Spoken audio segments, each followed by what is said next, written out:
So great to be here. Great to be here in Linz to talk a little bit about some technical challenges we as Square usually solve. And I would especially like to talk about the topic of architecting for scale.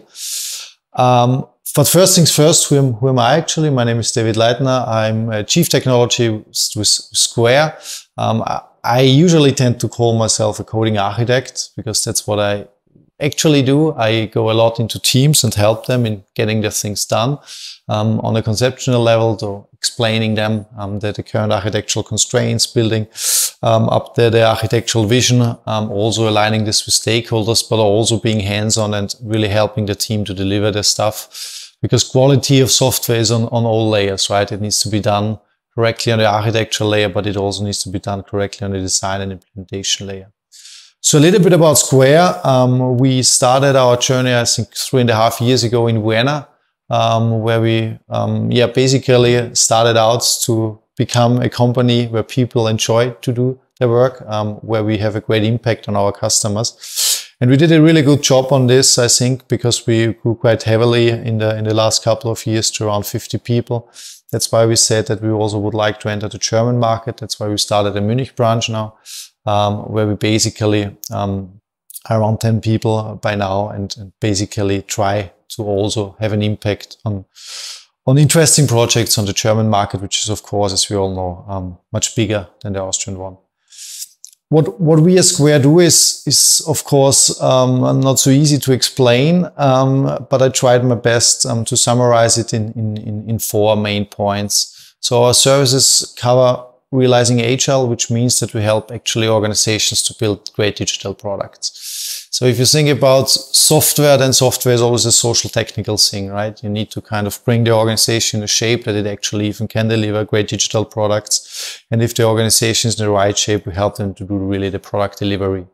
This includes everything from, design thinking workshops to actually implementing stuff in a sustainable way.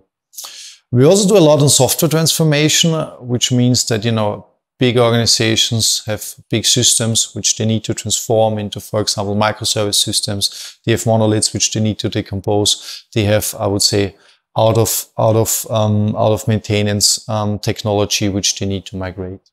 And last but not least, we do a lot on cloud platform and cloud engineering. So all this goes together if you think about this, right? We help the organization to become an organization that can deliver great digital products. We help them to do so.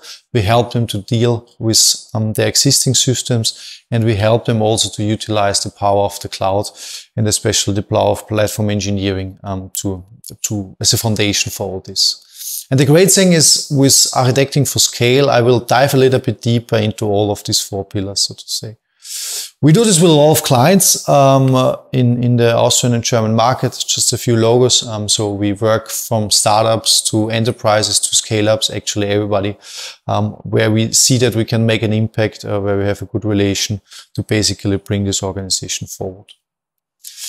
And as mentioned, architecting for scale, the topic of this talk, which is usually one of my topics because I talk a lot about distributed systems, somehow covers all 4 of these parts because it's, as I said, a social technical discipline, right? It's not just technical architecture. It's basically, as we all know, based on Melvin Conway's law, also an organizational topic. But let's maybe start first where we usually start our journey, right? We usually start our journey with a simple system, right? 2 people, for example, have a brilliant idea and start to implement it. And it works, it creates value, it creates even maybe some money, and the organization grows, the team grows, and the system grows.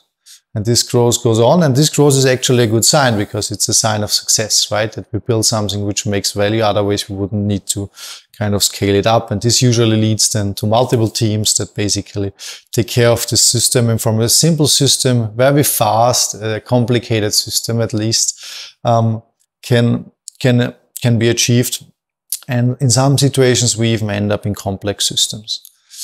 And complex systems have this downside. I would say that the last or the biggest unresolved challenge in our industry that especially when we enter the context of complex systems, right, in big organizations where multiple teams are working on software, right, but also in smaller organizations, in startups that become scale-ups and increase the developer base, for example, from 5 to 60 people, we actually end up in the situation that we have the feeling we put more people on this product, on this software product, on this organization, but the value we create doesn't really kind of go linearly with this amount of people. And even worse, actually, the failure rate even goes up. The outages our system suddenly has when multiple people are working on it heavily goes up.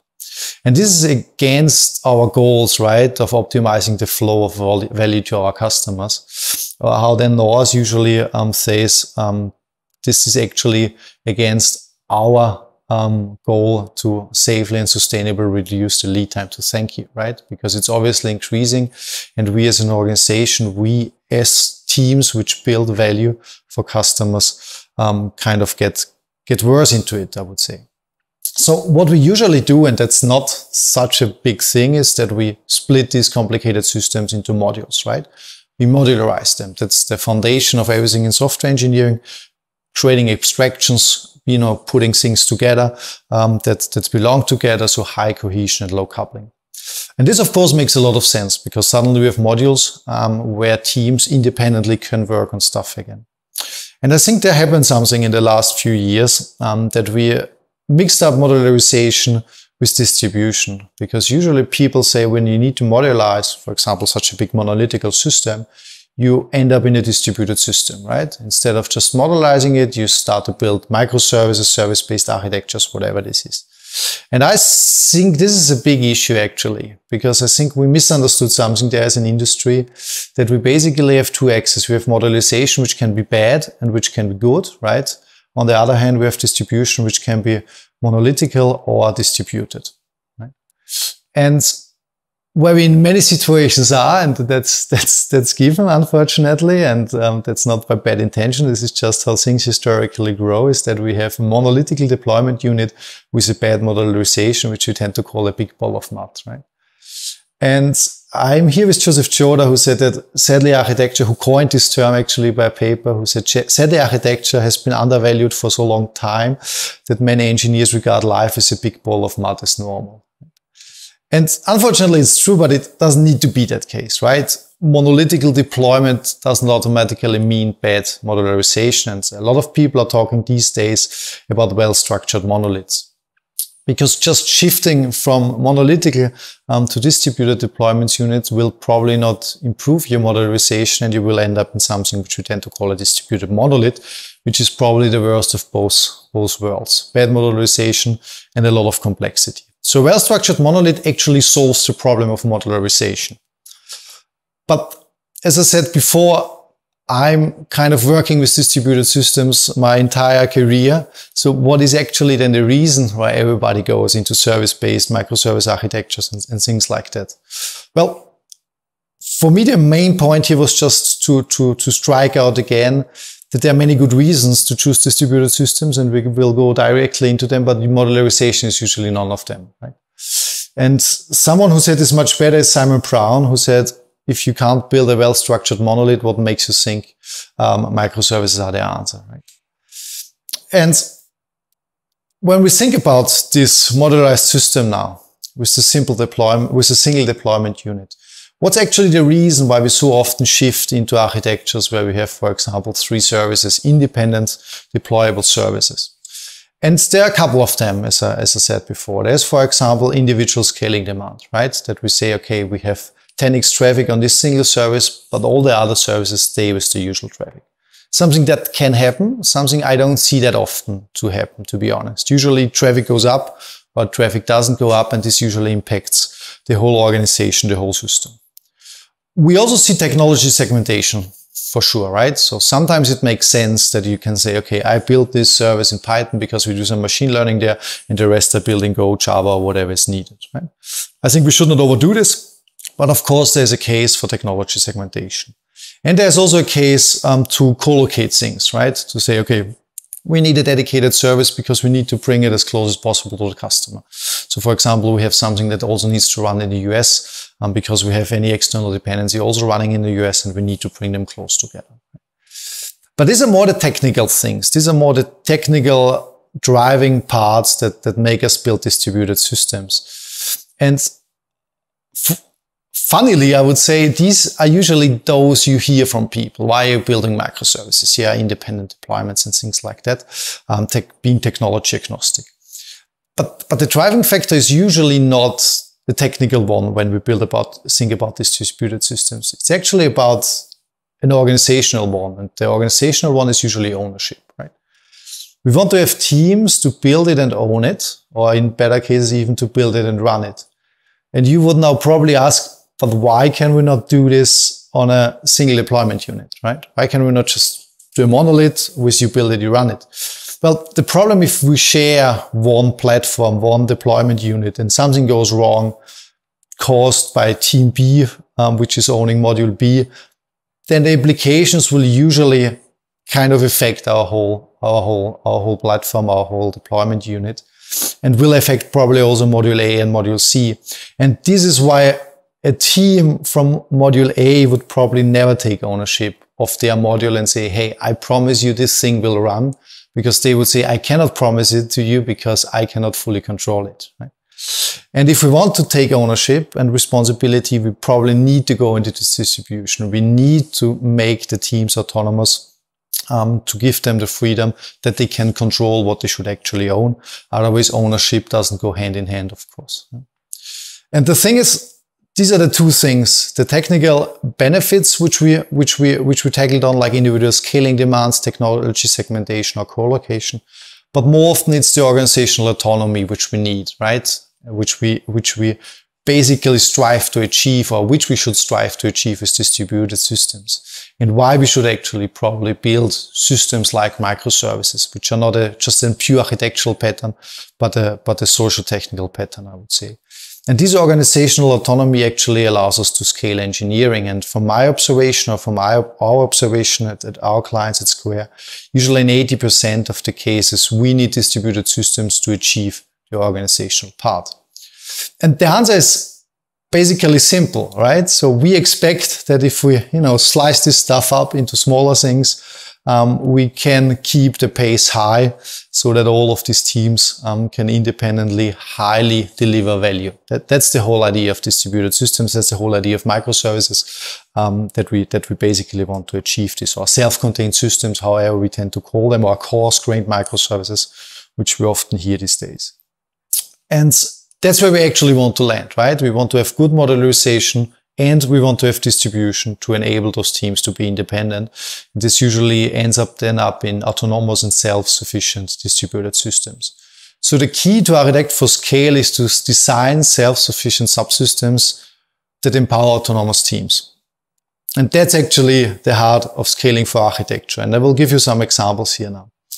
Let's start with a real-world example. I'm usually a person who understands things better if he kind of gets some real world examples. And let's take the example of an online shopping platform where we have a payment team and where we basically have an account team. So a payment service and an account service. Yeah, of course, it's not always one-to-one relation between teams and services, but let's assume in this situation it is.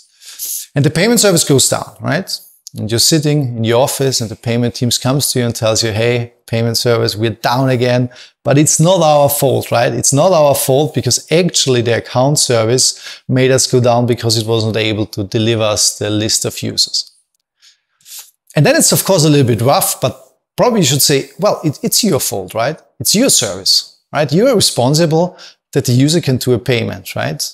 And if the account service goes down, then it's a problem, of course, but you should be actually able to better deal with it, to at least not go fully down, but to at least, kind of respond to our customers in a way that they currently cannot buy things, right? That the payment is currently not working, which is, of course, in the online shopping system also not a good thing to do, because probably that's the most prominent user journey you have, that people can buy their stuff after they found it, right? So probably we need some caching, right? Probably need to at least cache the users so that we not always go down when the account service is down again. Or probably the account service even provides us some kind of Kafka topic, for example, or some event-driven stream where we can consume each user changed event and can build our own projection out of it.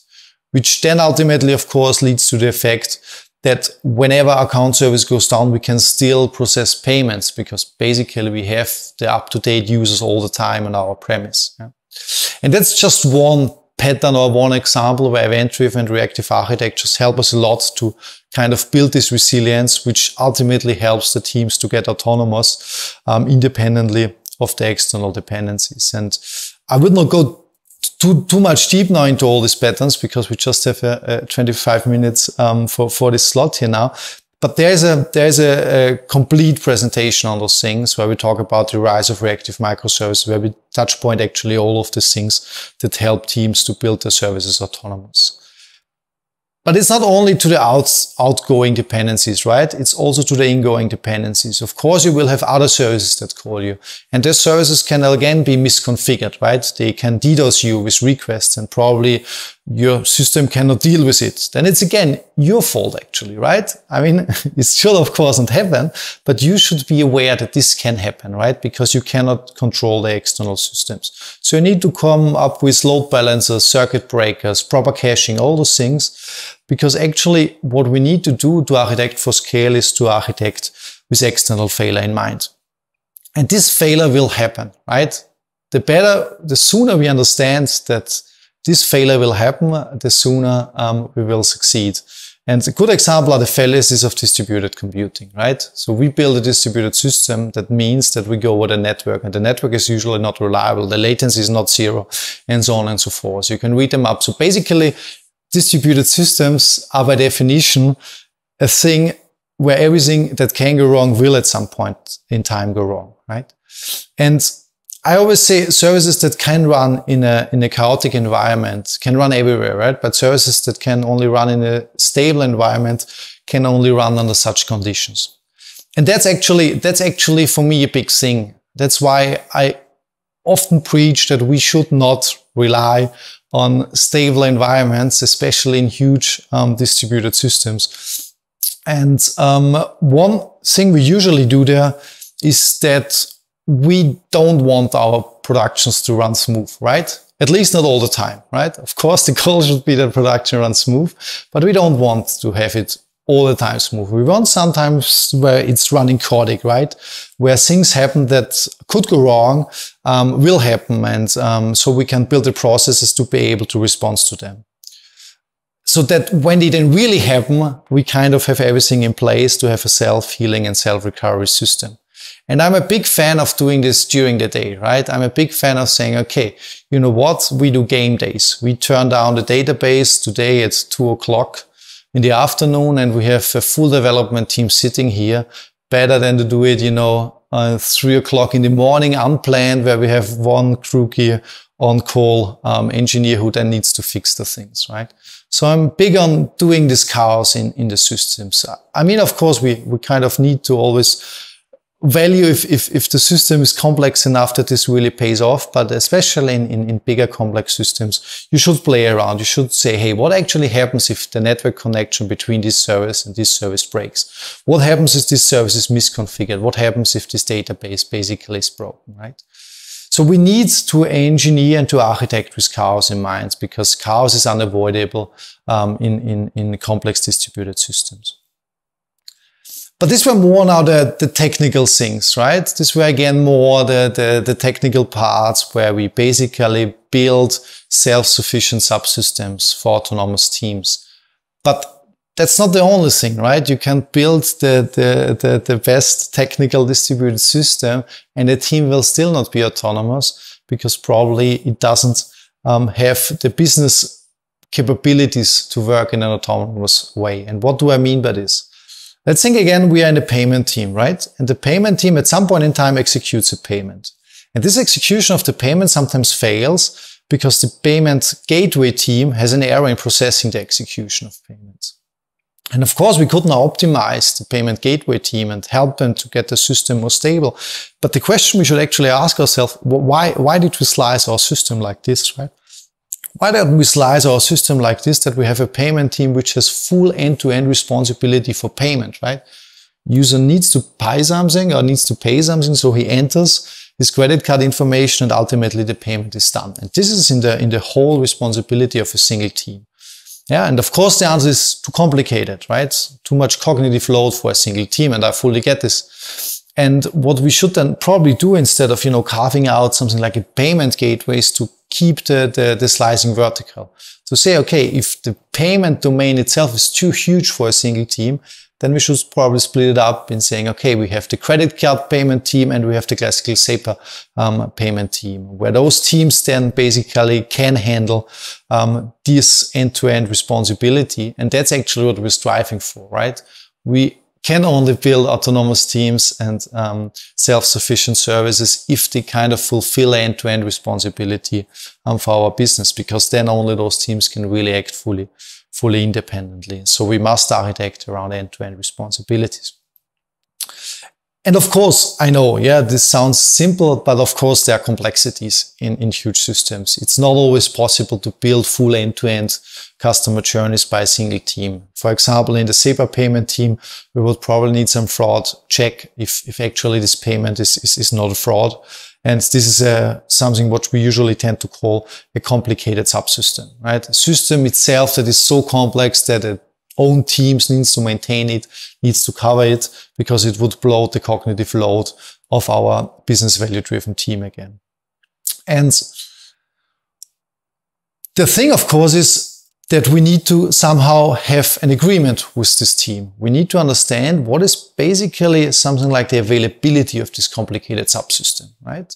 And we're talking about the nines now, of course, right? So how many nines can this complicated subsystem provide us? Yeah, I'm not saying that every organizational service needs to give you the nines. Of course, it would be nice. But of course, it makes a big difference if they say, okay, we probably have 3 nines, so we have 9 hours downtime per year. Then we need to consider this in the way how we architect our system, right? We probably need to build payments that they can reschedule their things, right? That we say, okay, customer, we took your payment.